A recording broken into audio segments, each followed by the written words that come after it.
c'est innovant avec Aloussène Sidibé. Alors bonjour férus d'invention et de nouvelles technologies, j'espère que vous allez bien. Quant à moi, je vais super bien. Aujourd'hui, j'aimerais vous présenter un jeune homme, c'est un entrepreneur de formation, il est dans les finances, il est dans la comptabilité, mais c'est un gros amoureux du sport. Ce qui l'a conduit à sa nouvelle vision, c'est de construire, sinon de bâtir la première entreprise, sinon industrie d'équipement en Côte d'Ivoire. En fait, il est équipementier. C'est quoi un équipementier? C'est très simple, c'est une structure qui s'occupe de la fabrication, de la conception des équipements et aussi de la distribution des équipements de sport pour les athlètes de haut niveau ou les athlètes amateurs, peut-être un amateur comme toi, sûrement. Et donc, il est avec nous, je pense qu'il va venir en plateau, il se nomme Jean-François Kwame. Je me présente.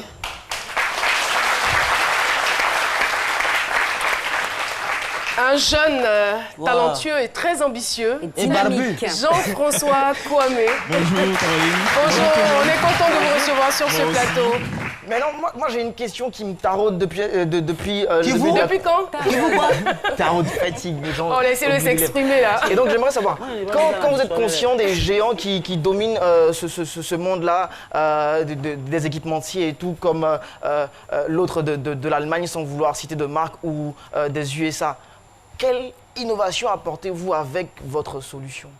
Alors déjà, mes vœux les meilleurs, Merci. de prospérité et surtout de santé. Donc pour répondre à ta question, nous en tant qu'entreprise, on vient pour résoudre un problème.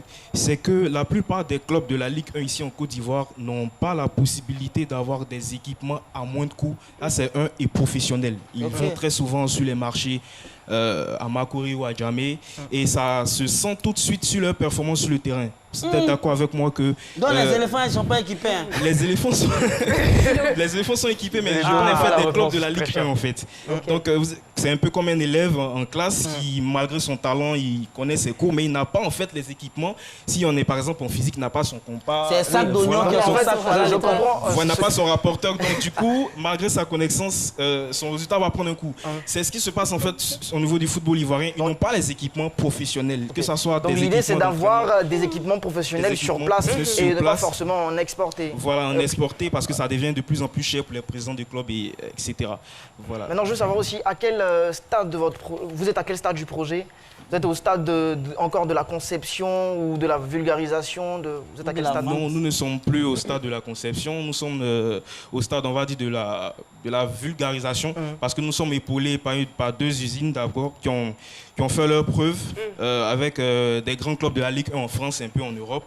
Donc pour l'instant, c'est eux qui en fait nous épaulent dans la confection. Mais on est dans une politique qui fera en sorte que... Politique d'équipement. Jean-François, je dirais tout simplement bravo. De rien. Bravo, c'est à louer. Donc on est en train de faire en sorte qu'une usine soit implantée ici en Côte d'Ivoire. En fait, Et puis, après quelques années, voilà. avoir une usine ici en Côte d'Ivoire qui fait du Made in Côte d'Ivoire pour des sportifs ivoiriens. Bon vent à vous et puis bonne chance. Merci beaucoup. Moi, je profite en même temps pour dire aux jeunes qui nous regardent, n'attendez pas forcément d'avoir de gros moyens pour commencer un projet. Vous avez de bons projets, donnez-vous les moyens d'y aller, donnez-vous les moyens de foncer et croyez en vous et croyez aussi en ce que vous pouvez produire. Merci Jean-François. Merci parce que vous n'aviez pas forcément les millions sur vous avant de commencer ce projet et aujourd'hui, il porte ses fruits. Merci infiniment.